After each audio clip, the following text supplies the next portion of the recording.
नमस्कार मित्रों, वैशाख मास के शुक्ल पक्ष की मोहिनी एकादशी कब है, व्रत कब किया जाएगा, व्रत की कथा क्या रहेगी, क्या महत्व है इस व्रत का और व्रत का पारण का सही समय आज हम आपसे शेयर कर रहे हैं।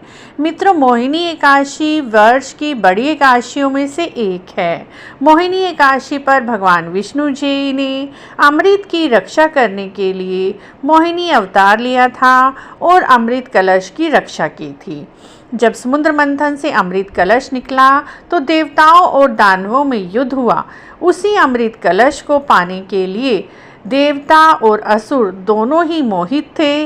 इस पर भगवान जी ने मोहिनी अवतार लेकर राक्षसों से अमृत कलश की रक्षा की और देवताओं ने अमृत कलश का पान किया। वैशाख शुक्ल पक्ष की व्रत को मोहिनी एकादशी का व्रत पड़ता है। इस साल मोहिनी एकादशी का व्रत 19 मई दिन रविवार के दिन रखा जाएगा। इस दिन दीप पुष्कर योग, सिद्ध योग, स्वार सिद्धि योग और अमृत सिद्धि योग बन रहे हैं, जो कि बहुत ही शुभ फल देने वाले हैं। मोहिनी एकादशी के दिन भगवान विष्णु जी के मोहिनी स्वरूप की पूजा करने से आप श्री हरि विष्णु जी की पूजा का लाभ उठा सकते हैं।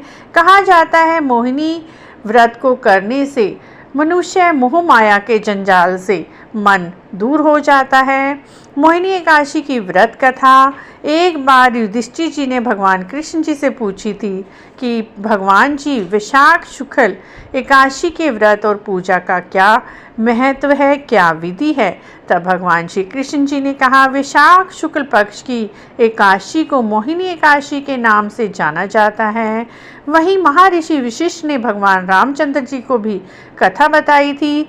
उसी कथा के अनुसार एक समय की बात है, भद्रावती नगर सरस्वती नदी के किनारे बसा था, जिस पर चंद्रवंशी राजा द्युतिमान शासन करते थे। उनके राज्य में धनपाल नाम का एक वैश्य रहता था, जो बड़ा ही धर्मात्मा था और भगवान विष्णु जी का परम भक्त था। उसके नगर में लोगों की सेवा के लिए जल का प्रबंध किया, राहगीरों के लिए कई पेड़ लगाए। उस धनवान के 5 बेटे थे, जिनका नाम सुमना, सुबुद्धि, मेधावी, सुकृति और धृष्ट बुद्धि था। लेकिन उनमें से सबसे छोटा धृष्ट बुद्धि महापापी, अनाचारी और अधर्मी था। वह पाप के कामों में लिप्त रहता। उससे परेशान होकर धनपाल ने धृष्ट बुद्धि को घर से निकाल दिया। निर्धन और बेघर होने पर धृष्ट बुद्धि के दोस्तों ने उसका साथ छोड़ दिया। उसके पास खाने पीने को भी कुछ नहीं था। मजबूर होकर वह चोरी करने लगा। चोरी करके गुजारा करता। एक बार उसको चोरी करते हुए पकड़ लिया गया, लेकिन राजा ने धर्मात्मा पिता की संतान होने के कारण उसको छोड़ दिया। दोबारा से वह चोरी करता हुआ पकड़ा गया। तब राजा ने उसे जेल में डाल दिया।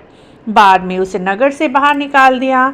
एक दिन वह भूख प्यास से बेचैन हो इधर उधर घूम रहा था। कौंडल्य ऋषि के आश्रम के पास पहुंचा। वैशाख का महीना था। ऋषि जी गंगा स्नान करके आए। उनके गीले वस्त्रों से गंगा जी के छींटे उस दृष्ट बुद्धि पर पड़ गए, जिससे दृष्ट बुद्धि की बुद्धि ठीक हो गई। उसने ऋषि को प्रणाम किया और कहा, हे ऋषि, मैं महापापी हूँ, मुझे मुक्ति का मार्ग बताएं।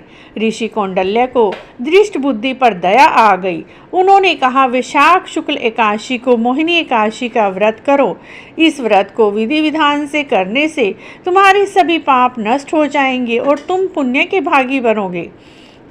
ऋषि से मोहिनी एकादशी व्रत की पूरी विधि पूछकर दृष्ट बुद्धि ने उस व्रत को विधि विधान से किया। भगवान विष्णु जी की पूजा की। व्रत के पुण्य प्रभाव से वह पाप रहित हो गया। जीवन के अंत में वह गरुड़ पर सवार होकर विष्णु धाम चला गया। मोहिनी एकादशी के समान कोई व्रत नहीं है। जो भी व्यक्ति मोहिनी एकादशी की इस व्रत कथा को सुनते हैं, पढ़ते हैं, उन्हें 1000 गोदान के समान पुण्य की प्राप्ति होती है। मित्रों, इस बार वैशाख शुक्ल पक्ष की एकादशी तिथि 19 मई दिन रविवार को रहेगी। इसी दिन व्रत किया जाएगा और 20 मई को व्रत का पारण किया जाएगा। व्रत के पारण का समय 20 मई दिन सोमवार को सुबह 5:28 से लेकर सुबह 8:12 तक रहेगा। आपको मोहिनी एकादशी की यह व्रत कथा जानकारी पारण समय अच्छा लगा है जानकारी सारी, तो हमारे चैनल को जरूर सब्सक्राइब करें, लाइक करें, वीडियो को शेयर भी करें। कमेंट बॉक्स में जय मोहिनी एकादशी अवश्य लिखें।